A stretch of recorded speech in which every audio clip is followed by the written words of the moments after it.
Oke teman-teman, kali ini orang mau review ya, bukan mereview mau lihat jalan-jalan yang ada di Hello sampai di Pilemono.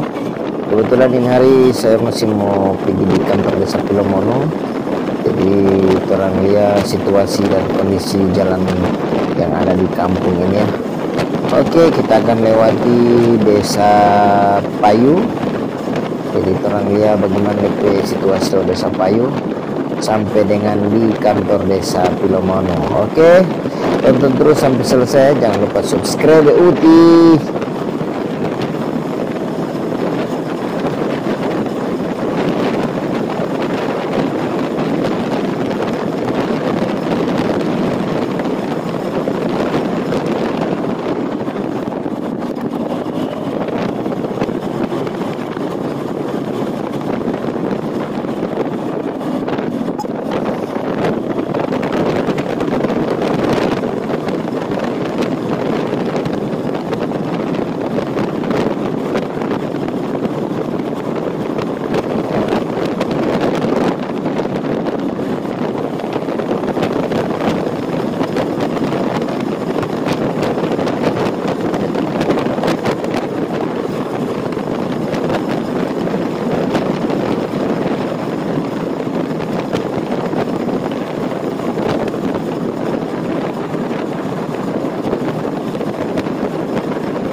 ada tutup kantor desa.